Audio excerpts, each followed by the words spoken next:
Ma'am ಇದೆಲ್ಲದರ ಜೊತೆಗೆ ಒಂದು ವಿಚಾರದ ಬಗ್ಗೆ ಮಾತಾಡಿದ್ರಿ ಮೇಡಮ್.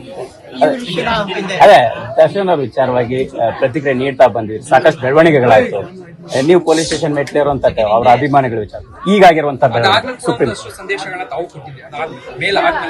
ನಾನು ಏನ್ ಹೇಳ್ಬೇಕೆಲ್ಲ ಹೇಳ್ಬಿಡ್ತೀನಿ ಮ್ಯಾಮ್. ಹೆಣ್ಮಕ್ಳಿಗೆಲ್ಲ ಧೈರ್ಯ ಬಂದಿದೆ ಒಂದು, ತುಂಬಾ ಜನ ಅದೊಂದು ನಂಗೆ ತುಂಬಾ ಖುಷಿ.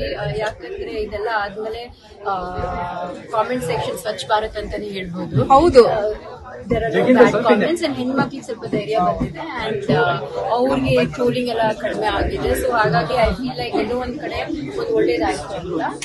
And on the other side I think police commissioner ಹತ್ರ ಮಾತಾಡಿದ್ರೆ ಇನ್ನೂ ಅರೆಸ್ಟ್ ಆಗ್ತಾ ಇದೆ. ಎಷ್ಟೋ ಜನ ಅವರು ಮನೆಗೆ ಸೊ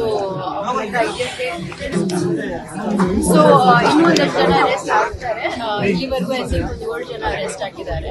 ಮುಂದೆ ಇನ್ನಷ್ಟು ಜನನು ಅರೆಸ್ಟ್ ಆಗ್ತಾರೆ ಅಂತ ಹೇಳಿದ್ದಾರೆ. ಅದೇ ನಾನು ಹೇಳ್ದಂಗೆ ಅವರು ಮಾಡಿ ಮನೆ